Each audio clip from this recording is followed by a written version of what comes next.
Welcome to Legend Makers, the podcast where education's true heroes take center stage. Shine like a ray from the sun. There's something people look for but never can find. We are back with another episode of the Legend Makers podcast. Today I have with me Jeffrey Riley. Jeff, good to see you. Nice to see you. Yeah, so I'm looking at your bio here. I always start with a little bio. You are the former Massachusetts Commissioner of Elementary and Secondary Education, so you can tell us a little bit about that. Prior to that, you were appointed Superintendent Receiver of the Lawrence Public Schools, where over 6 years you led a team that brought improvements by shifting resources and autonomy to the school level, expanding the school day, interesting, increasing enrichment opportunities, something near and dear to my heart, and ensuring that all schools had great leaders and teachers. So you hold a bachelor's degree in philosophy from Pomona College, and you've got a master's degree in counseling from Johns Hopkins, and a master's degree in school administration, planning, and social policy from Harvard. So really nice to have you here. Let's get into it. Welcome. Thanks for having me. I appreciate the time. And you are currently with a program called Day of AI. Why don't you tell us a little bit about Day of AI? And if I missed anything in your bio, just kind of fill in the blanks.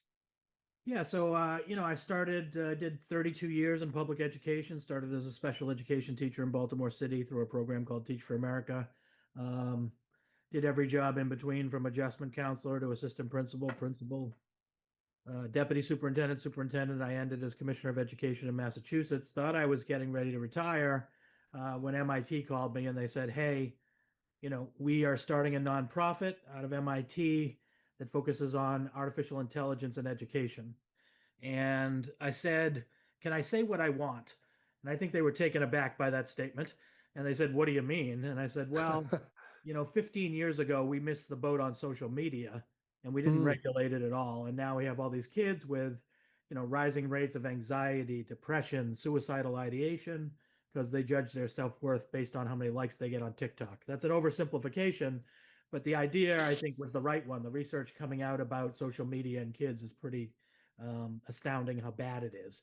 Book The Anxious Generation dove Right. into that. Yeah. The most surveilled group of children in the history of the world too. And so AI, while I think it has the possibility to ignite a new revolution in education, also has some pretty problematic things that need to be discussed.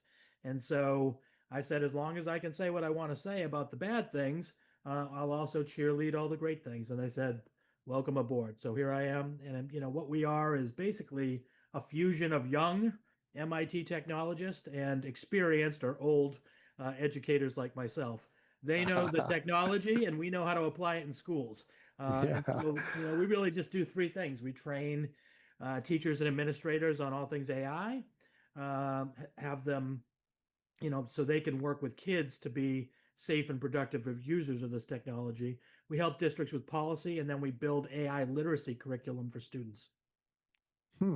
So dive in. That's great. Thank you so much. That's really, really a great background. So I want to get into, let's go back first, and then maybe we'll jump into like present day. So why don't we go backwards a little bit and talk about what got you into education in the first place? Like, why did you start teaching? Did you ever teach? Were you a classroom teacher? I was. I started as a special education teacher in Baltimore City through a program called Teach for America. I had grown up in a Marine Corps family. My father was a Vietnam veteran and espoused this idea of America as a meritocracy. If you work hard enough, you can do or be anything, which I still believe is true, except all kids need to start in the same place when they're 18 years old for us to be a true meritocracy. And what we know is not all kids were having the same opportunities as, for instance, their kind of wealthier suburban peers. So I joined Teach for America, which is a program that places new college graduates in hard to staff places, and started my career teaching special education middle school for 3 years in Baltimore City. Excellent. And why? Because what prompted you to get into that profession in the first place? Like, what drove you there? Yeah, I mean, I think I came from a family of attorneys, lawyers. I'm not Okay. sure I wanted to do that. Okay. And I had worked with kids growing up as a teenager, and it was something that was interesting to me. And then when this opportunity came up, I said, well, maybe I'll go to law school in the future, but for now, I'd like to do something positive. I went to a classroom where the year before they had gone through think 5 different teachers, Wow. and weren't able to keep somebody for the whole year. So, I went, I had a great experience, and I guess I stayed. Yeah, you sure did. Oh, Yeah. great. And now you're here, MIT, working in AI. This is great. So you've seen a lot of then technology integration in schools over the years, Uh, like I have, right? I mean, I've just seen it in life. So and now here we are on this. I think you're right. Really, reading that book, The Anxious Generation, was real eye opener, and it answers a lot of questions, right? Or it shines light on a lot of things. It's a lot of aha moments in that book for me personally.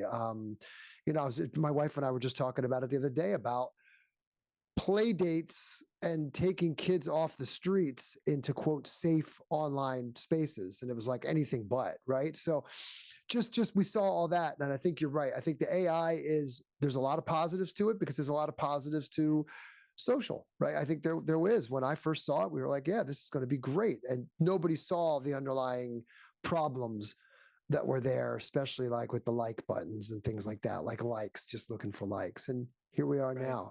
So tell us about, you mentioned a few things about integrating AI, AI instruction, teach. So tell us a little bit about your programs. What's the approach? I think you mentioned 3 things there. So if you want to break those down for us, I think that'd be really interesting.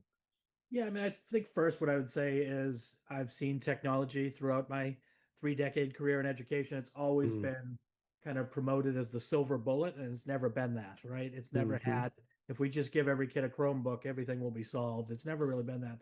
The difference here is it's not about exactly the technology, it's about what the technology can do for teachers. And so for the first time, we're really going to be able to personalize and differentiate instruction in a way we never could before. And so that's probably the most important part. What we do is we just train teachers and administrators on how to use this.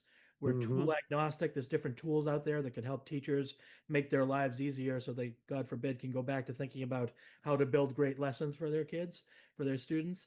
We help districts with policies because people are very worried about everything from cheating to screen time to sleep patterns.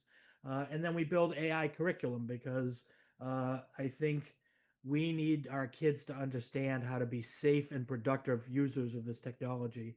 And I liken it to the fact that, we don't just hand our kids keys to the car, right? We actually make sure they go through a driver's education program.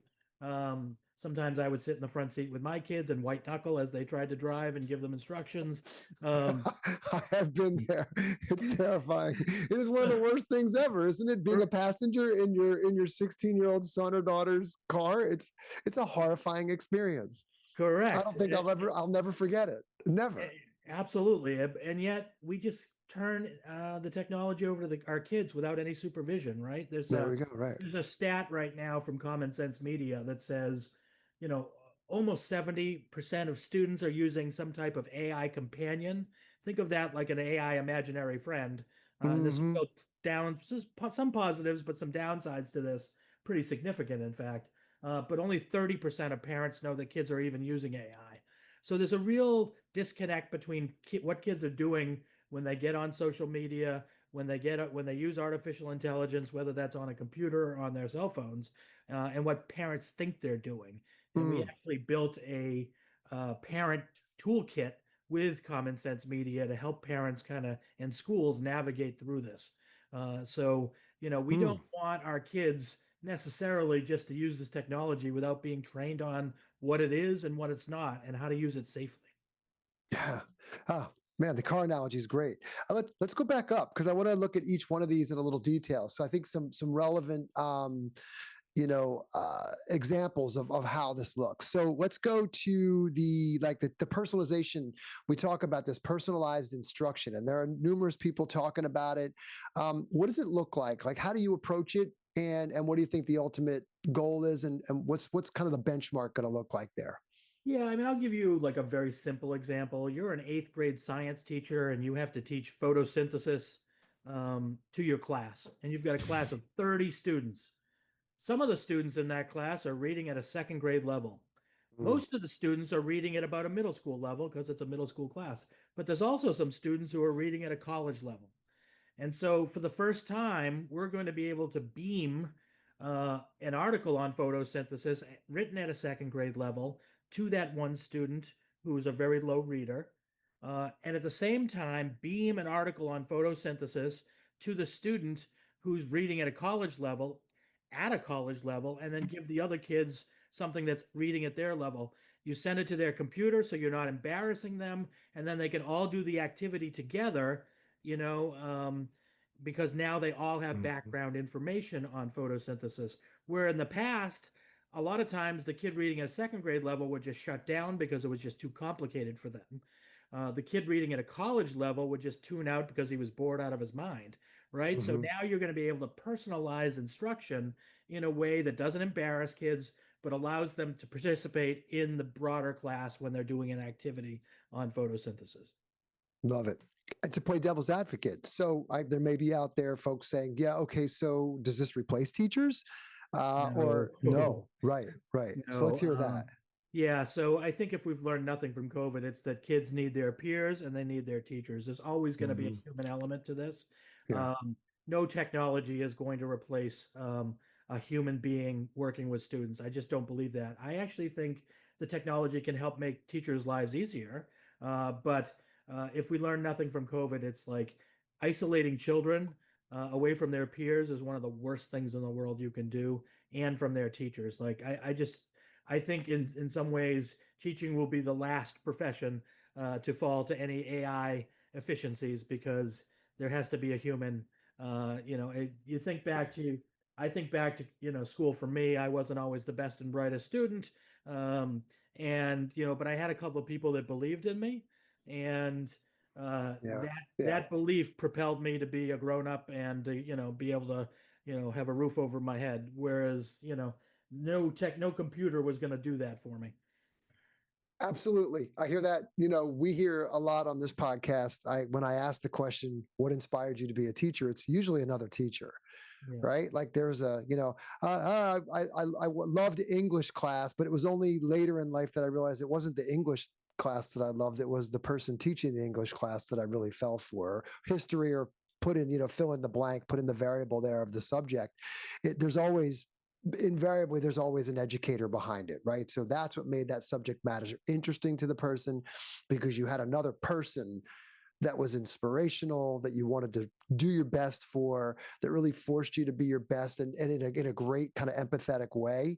I agree with you 100%. Like, and I hope that that's true and plays out.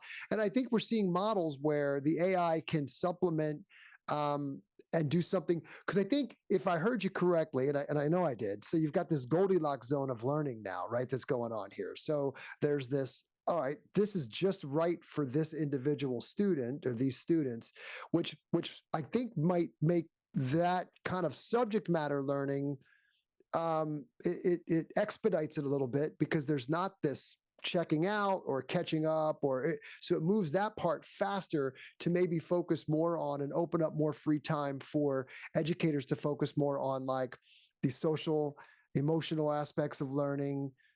Maybe we want to throw in some personal finance or some personal accountability.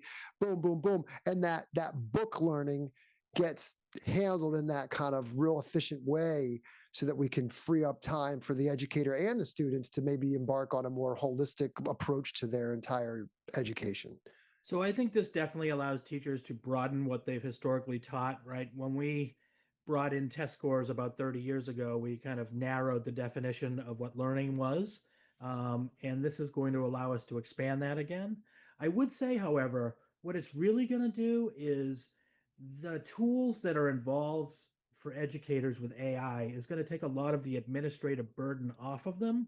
So they may not have to grade 180 papers if they've got a Well, that'd huge be group, nice. right? They can have the computer grade the papers. They still have to go back in and personalize it, but it Mm-hmm. saves them hours of time. I was a special education teacher. I would spend hours writing an IEP, which is a plan for a special needs Mm-hmm. student. Right now, there's a program called Magic School. Within it is a suite called IEP Generator, which can give you the baseline for an IEP within about 30 seconds. Again, you still Mm-hmm. have to go back in and individualize it because you're the only one that knows the kid. But it saves you so much more time. So you can, yes, do other things, but more importantly, you can start being creative and think about how can I make my lessons even better, Yeah. right? Yeah. A lot of time, kids report being disengaged from class, and I don't think that's the teacher's fault. I think it's the people above them's fault, and I'm probably one of them until I kind of got my new religion. It's just like kids want to be engaged, right? Kids learn Yeah. to Yeah. play, yet we beat that out of them by the time they get to third grade. So Absolutely. now, if you give teachers the time and space to build exciting, engaging lessons in a way they've never been given the time and space to do that before, I think you're going to get better outcomes. This is great. Yeah, let's hope. I mean, I think that's where we're going, and I think that organizations and people like yourself pushing that will get us there. So that's part one. Part two, policy. So as you're working with districts, I know I'll give you just a real kind of simple example of like LMS and things like this and personal data. And it's real. I was just talking to a group of people. We're talking about, we have a drone racing league, and we're talking about to a group of software people that want to build a back end. And they were like, and the students can, chat with one another. And I said, put on the brakes. I said, that's not going to fly, right? Because you've just got too open here. So AI opens up a lot of those kinds of things. So talk about policy at the school district level. Yeah, so I think of policy in a few ways. I mean, first and foremost, I speak with school committees all the time, and they immediately want to enact an AI policy for the district. And typically, school committees enact policies that last for 10 or 20 years. Um, AI, because it's Two and months. AI is changing every 3 to 6 months, right? You'd have to just Yeah. keep doing it. So we surprisingly recommend that they don't start it there, but rather start, at the high school level with your student handbook and begin with your statement of values. You value academic integrity? Great. Let's start there and say a kid has to disclose if they're going to use an AI bot in their work, or Mm. the teacher has to disclose if they want you to use it, right? And just dip your Hmm. toe in the water and begin the process. I know there's a lot of hand wringing about cheating, but the reality is, I'm so old, they used to have these things called cliff notes. But like cheating is all cutting corners and cheating has always been part of the school Always experience. been there. Right. And Yeah. so we know how to deal with that and we can figure that out. What I'm more interested in is kind of the deeper policy around um, mining student data, right? Hmm. Hmm. Yep. If you're going to work with a vendor, sometimes they back end your data, and you've got to make sure if you're the IT guy in a district that you're protecting student data first and Sure. foremost, right? Because Hmm. that's a real problem. And then you have to start thinking really more deeply about what are the type of programs you're bringing in. And I'll give you an example. Okay. Uh, I have a slide when I speak publicly about this. There's a company out there promoting an AI attention detection device, and basically, what it is it's a camera that sits on the teacher's desk that tracks students' eye movements to see if they're paying attention or not. Uh, and great. Okay, but is that a good Yeah. idea or not? Right. It feels. I showed this to some high school kids, and they were like, "This is like Big Brother or Orwellian." I Yeah. was like, y- "That's exactly what this is, right?" Yeah. And so before we start, buying these programs, let's have a discussion about what matters and what doesn't matter. I don't know much in this world, but I would have never been commissioner of education if they were tracking my attention in high school. Um, Yeah. you know, Right. maturity came to me a little bit later than others. So, Uh-huh. Sure. so like, and the other thing is like, shouldn't we want children just to have a joyful, playful experience when they're younger? Do we really want to be micromanaging them in that way? Their Uh, eyeball movement, right? right. Can you Yeah. imagine? Can you imagine being knowing that your eyeballs are being tracked? Well, it's crazy, right? And so, like, people need to start thinking about this. And look, like, part of what we think about when we talk about technology is what can we give over to the technology and what do we have to keep sacred for ourselves? And I'll Hmm. give you a couple of examples. When, my kids went to the Boston Public Schools in the city, and they cannot write in cursive. They never learned to write in cursive. And I'm like, Yep. nobody ever told me that was going to happen, but okay, that they probably don't need it. Fine. My Right. kids were born in the city of Boston, have been raised in the city of Boston, but can't get anywhere in the city of Boston without Waze or another GPS app. Okay, I can get everywhere in the city because I needed to know landmarks because for the first 22 years of my life there was no internet, right? Right. So that's a spatial relations skill that my kids don't have. So now Yeah. I'm starting to get a little nervous and like, now people are like, "Oh, kids don't need to learn to write." And I'm like, "Ooh, wait a minute. Writing is Mm. thinking. It's how we order our thinking. Of course, kids need to know how to write." And so at the end of the day, my concern is we as educators and parents need to come together to figure out what is crucial that we have to maintain so that all kids have a knowledge base, and Hmm. when can we start turning some of that over to technology, because Mm. the worst case scenario is we just turn everything over to technology and we become drones, right? And Hmm. not your kind of flying drones. I No, mean like those drones, right? right, Yeah, the drones. Yeah, right. I agree. Yeah, when it does everything for you, where's the thinking? Look, I maybe even have 10 years on you. I love to write. My son can't write cursive either. He's 19. He can barely write print. It's just atrocious. And so, and he got caught up in that. I think he did. COVID was his freshman year of high school. So he Not good. spent his entire, yeah, it was rough, right? So I'm with you on that. I love to write. I believe that writing is, especially physical writing, I think there's nothing more magical for me personally than a pen on paper and I journal. I love to write in the mornings. It's the first thing that I do because it it allows me to organize my thoughts. You said it structures my thoughts, and there's this haptic connection between me and this instrument that putting that on paper pulls it out of here, something that even typing for me doesn't do. I just like the idea. Maybe I'm, a relic. I'm becoming a relic, but I like it. I think I, it's I powerful. don't think you're a relic. I think we need to maintain. I'm okay with ChatGPT and some of these other things Mm. as long as students have been trained really well to write in the beginning. If you want to start teaching kids how to use ChatGPT or Gemini or another AI product after they've proven they have a knowledge base to help them go further faster, I'm okay with that. But to just say we're going to turn over all writing to the computer, like that's madness. Now all of a sudden your brain's going to atrophy, right? Cool. Yeah. So use it like an editor, just like a Right. writer would use an editor. Exactly. You use AI as an editor or an organ, like maybe even help me structure the structure of an outline. Right. I've got this Yeah. idea, and then let me fill in the blanks, and then.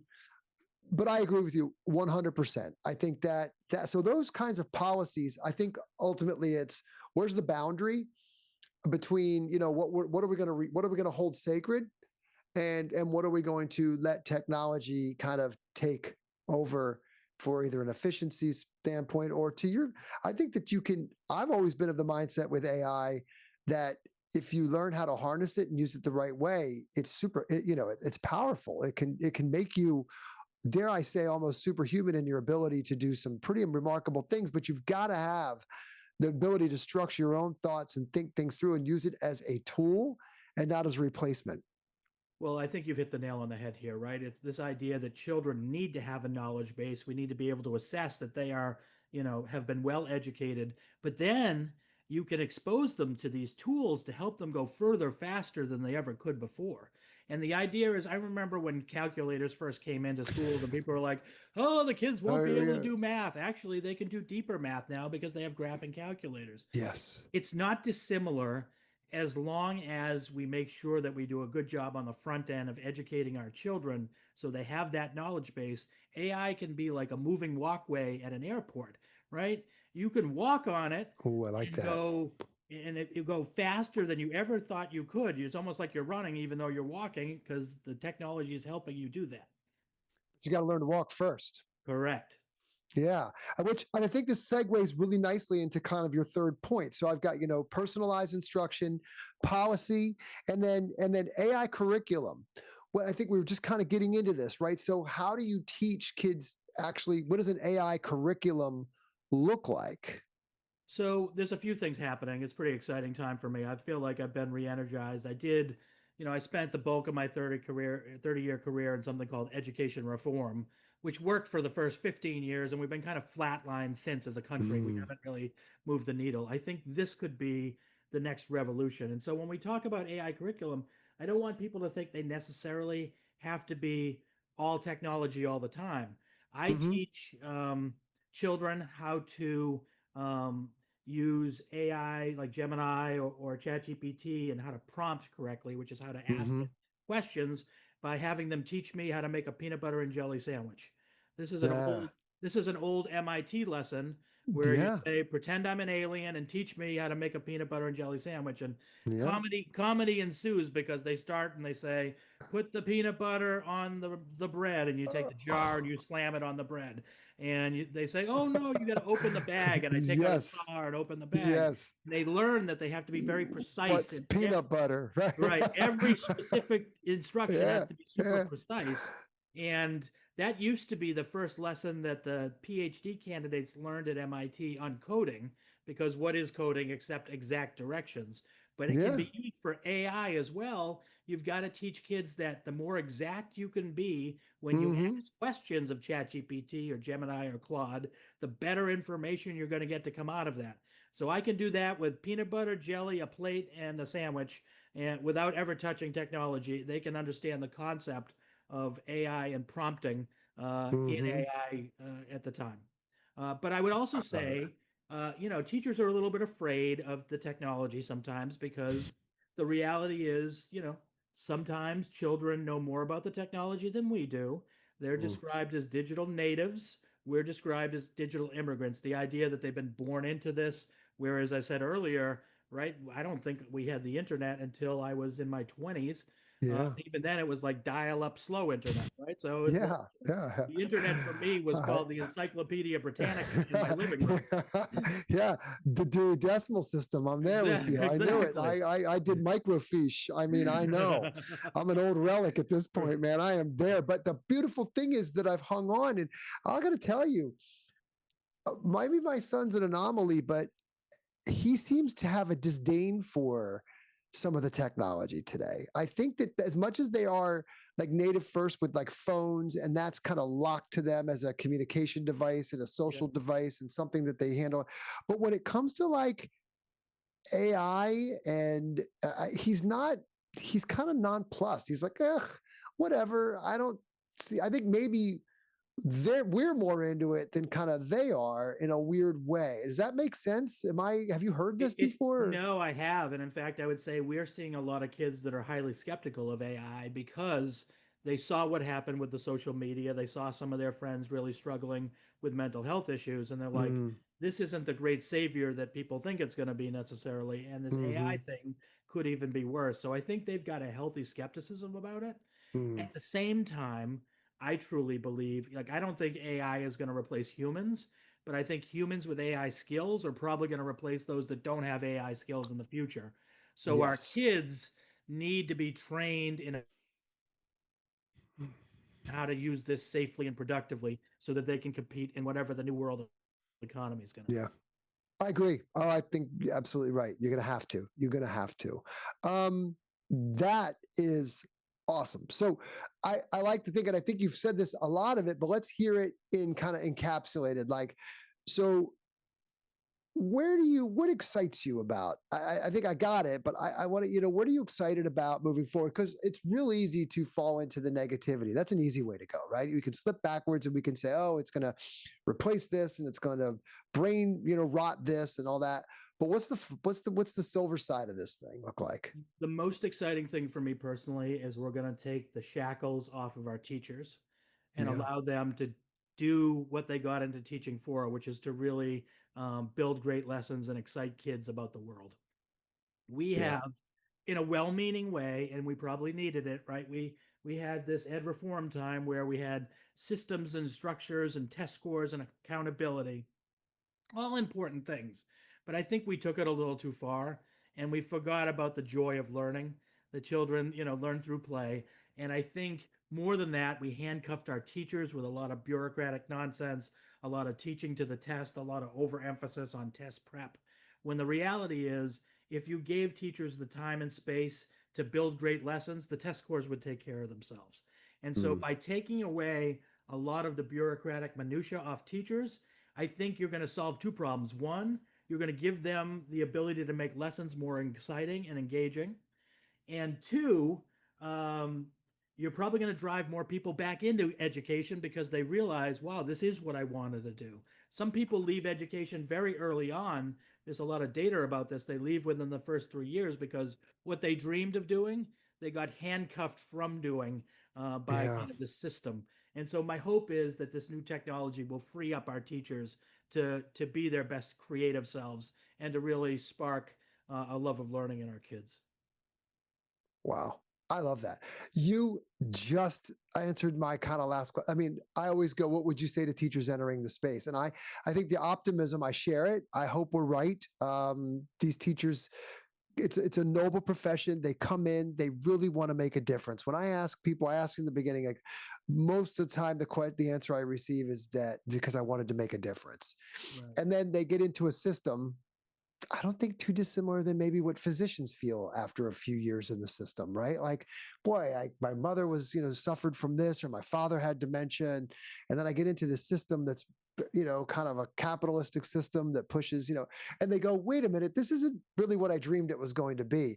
But hopefully, underneath this new scenario, if we can free them from the shackles of this like administrative mess that becomes really just drains the excitement out of it.